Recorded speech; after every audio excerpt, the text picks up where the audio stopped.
विद्यार्थी मित्रांनो नमस्कार. द स्कॉलर मॅथ रूट या यूट्यूब चॅनलमध्ये आपले सहर्षे स्वागत आहे. शिष्यवृत्ती परीक्षा इयत्ता 4थीसाठी आपण हे व्हिडिओ बनवत आहोत. मागील व्हिडिओमध्ये आपण संख्यावरील क्रिया, ज्या मूलभूत क्रिया आहेत गणितामध्ये, बेरीज, वजाबाकी, गुणाकार, भागाकार याबद्दल माहिती घेतली. आजच्या व्हिडिओमध्ये आपण क्रियांचाच एक प्रकार, परंतु सर्व क्रिया एकत्र आल्यानंतर जे क्रिया करावं लागते किंवा जे आपल्याला काम करावं लागते ते पदावली आणि अक्षरांचा वापर. अक्षरांचा वापर म्हणजे जर गणितामध्ये जर आपण अक्षरांचा वापर केला तर ते बीजगणित होते.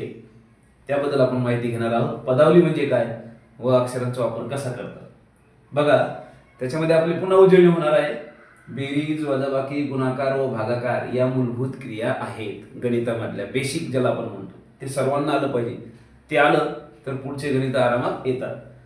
कोणत्याही दोन संख्यावर या क्रिया केल्या असता येणारे उत्तर सुद्धा संख्याच असते. ह्या ज्या क्रिया आहेत त्या कोणत्याही दोन किंवा दोनपेक्षा अधिक संख्येवर आपण त्या क्रिया करतो आणि त्या क्रिया केल्यानंतर येणारे उत्तर जे असते ती सुद्धा एक संख्याच असते.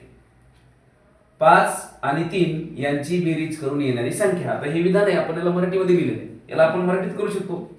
5 आकडा काढण्याऐवजी आपण अक्षरात लिहू शकतो. 5 आणि 3 अक्षरात यांची बेरीज करून येणारी संख्या जर आपल्याला लिहायचं असेल तर गणिताच्या भाषेमध्ये याला असं लिहितात 5 अधिक 3. म्हणजे 5 आणि 3 यांची बेरीज करून येणारी संख्या. हे विधान गणितामध्ये 5 अधिक 3 असं लिहितात. 3 अधिक 4, 9 वजा 2, 7 गुणिले 1, 21 भागिले 3 या प्रकारच्या मांडणीला पदावली असे म्हणतात. पदावली म्हणजे काय? अशी मांडणी केलेली असते, त्याच्यामध्ये क्रिया दर्शवलेल्या असतात. हिला एकपदी म्हणतो आपण किंवा द्विपदी.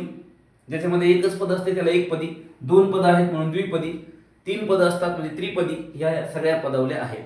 याची डिटेल माहिती आपण पुढील व्हिडिओमध्ये घेणार आहोत.